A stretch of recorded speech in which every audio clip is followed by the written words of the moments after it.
Hello everyone, তোমরা সবাই কেমন আছো? তো আশা করি তোমরা সবাই ভালো আছো। অনেকদিন পর আবার চেষ্টা করলাম একটা ব্লগ ভিডিও বানানোর, আর বানিয়েও ফেললাম। জানি না কেমন লাগবে তোমাদের কাছে। যদি কোথাও ভুল হয়ে থাকে অবশ্যই কমেন্টে জানিও। আর দেখো, ভিডিওটা কালকের ছিল, আজকে পোস্ট করতে হচ্ছে। অবশ্য কালকেও একবার পোস্ট করেছিলাম। আমি ভিডিওটা এডিট করেছিলাম এটা মনে করে ব্যাকগ্রাউন্ড সং আর সাউন্ড এফেক্ট দিয়ে তৈরি করেও ছিলাম, বাট কোনোভাবেই সং ডাউনলোড করতে পারলাম না। যেখান থেকেই ডাউনলোড করতে যাচ্ছিলাম প্রিমিয়াম চাচ্ছিল, আর নতুন ভিডিও করা শুরু করেছি। এখন প্রিমিয়াম দিয়ে সং কিনে তারপরে সেট করা আমার কাছে ঠিক মনে হয়নি, তার জন্য ভিডিওটি ডিলিট করে দিয়ে আবার নতুন করে ভয়েস ওভার দিয়ে পোস্ট করলাম। তারপরেও সাউন্ড এফেক্ট দিয়ে এডিট করে ফেসবুক থেকে গান সেট করে আপলোড করেছিলাম, বাট কপিরাইট দেওয়ার কারণে আবার ডিলিট করে ভয়েস ওভার দিয়ে ভিডিওটা কমপ্লিট করে তারপরে পোস্ট করছি। যাই হোক, সবকিছু তো ডিটেলসে বলেই দিলাম।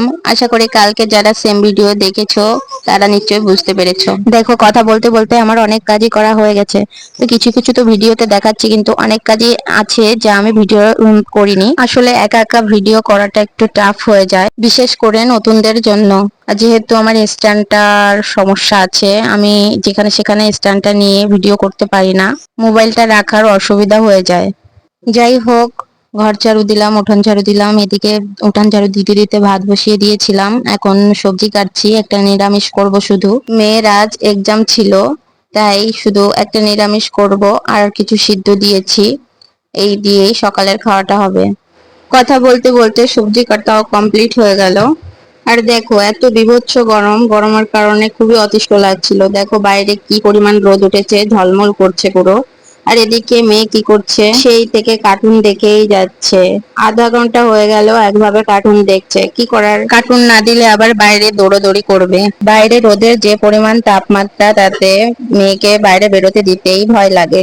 আর এদিকে দেখলে না, ছোট একটা অ্যাকোরিয়ামের জলটা চেঞ্জ করতে হবে, কেমন ঘোলাটে হয়ে গেছে। আর এত গরম লাগছিল, ফ্রিজে একটু ফ্রুটি ছিল, তাই খাচ্ছিলাম। মেয়েকে বলছিলাম খেতে, কিন্তু খেলো না। কি করার, আমি খেয়ে নিই। আর এদিকে তারপর ভাবলাম মেয়ে দেখি আইসক্রিম খায় কিনা। তারপরে ভাবলাম হয়তো আইসক্রিম খাবে, তো আইসক্রিমটা বের করে দিতেই দেখো ওর মুখের রিয়াকশনটা দেখো। অনেক বলার পরেও আইসক্রিমটা খেলো না। আমার মেয়ের এই একটা বড় সমস্যা, ও কিছুই খেতে চায় না। এটা ঠিক যে প্রায় বাচ্চারা খেতে চায় না, কিন্তু আমার মেয়ে একটু অতিরিক্তই বিরক্ত করে খাওয়াটা নিয়ে। ওকে একবেলা খাওয়াতে বসলে 1 ঘন্টা পার হয়ে যায়। যাই হোক, মেয়ে এখন যাচ্ছে ছাত্র স্কুলে। আর ওদিকে নিরামিষ বসিয়েছি অনেক সময় আগে, ভিডিওতে নেওয়া হয়নি। তো রান্না করতে করতে এদিকে একটু রেস্ট নিচ্ছিলাম, আর ভাবছিলাম কি করে একটু ভিডিওটা লং করা যায়। লং করতে করতে অনেকটাই লং হয়ে গেছে অবশ্য। ওদিকে রান্নাটাও কমপ্লিট হয়ে গেছে। আর দেখো, মেয়ে চলে আসছে খিচুড়ি স্কুল থেকে, ডিম আর খিচুড়ি আমার হাতে দিল। এবার দেখো, ওকে ভিডিও করছি দেখে ওর একটু হাব ভাবটা দেখো শুধু। একটু ঘুরে নিল, এখন ওর আমি ব্যাগটা নিয়ে নিচ্ছি, টাস করে বসে পড়লো। ওর দিকে ক্যামেরা ধরলে অনেক অ্যাক্টিং করতে পারে ও। যাই হোক, এদিকে আমার দেখো রান্না বান্না কমপ্লিট, এদিকে আমি সবকিছু বেড়ে নেব। এদিকে মেয়েকে খাওয়ানো স্টার্ট করে দিয়েছি, তো ওকে খাইয়ে তারপরে আমি সেম থালায় খেতে বসে যাব। ভিডিওতে মনে হচ্ছে যেন কি অল্প সময় খাওয়ানো হয়ে গেল, কিন্তু অনেক সময় লেগে গেছে আমার ওকে খাওয়াতে। তারপরে দেখো আমি খেতে বসে গেছি। খেতে খেতে মনের ভিতর খুব তাড়াহুড়ো চলছিল, কারণ এদিকে মেয়ের স্কুলে যাওয়ার টাইম প্রায় হয়ে আসছিল, তাই তাড়াহুড়া করে খেয়ে নিচ্ছিলাম। আর ভাবছিলাম বাইরে যা বীভৎস রোদ আর গরম, বাইরে গেলে আজকে হয়তো জ্বলে পড়ে ঝলসে যাব। আমাদের এইদিকে মানে মোড়াগাছায় 47 ডিগ্রি সেলসিয়াস তাপমাত্রা ছিল। রোদ্রের তাপমাত্রা আজকেও সেম প্রায়। তোমাদের ওদিকে কত ডিগ্রি সেলসিয়াসে গরম অবশ্যই কমেন্ট করে জানিও।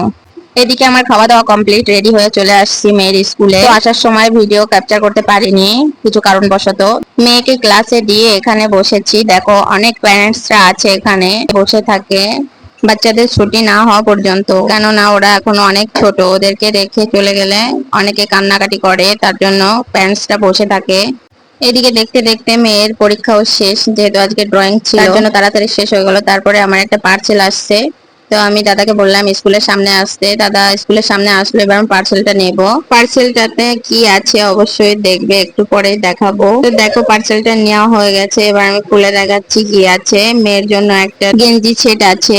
তো ভাবছিলাম যে কেমন আসবে, তা দেখি না ভালোই আসছে, একদম সুতি মোলায়েম। গেঞ্জি আর প্যান্টটা অনেকটাই সফট ছিল, বাট ছোট্ট একটা সমস্যা যে ড্রেসটা একটু বড় হলে ভালো হতো, যেহেতু গরমের সিজন একটু হালকা ঢিলা ঢালা থাকলে ভালো লাগে। যাই হোক, খানিকক্ষণ বসার পরে বাড়িতে চলে আসলাম। এবার এসে আমি ড্রেস চেঞ্জ করে মেয়েকে চেঞ্জ করাচ্ছিলাম। যা পরিমাণ গরম, বাইরে থেকে ঘরের ভিতর ঢুকে মনে হচ্ছিল আরো আগুন, আগুনের তাপে হয়তো ঝলসেই যাবো, কি বিভৎস আগুন, এমনিতেই টিনের ঘর। তো আজকে এই পর্যন্তই। Take care yourself, tata বন্ধুরা।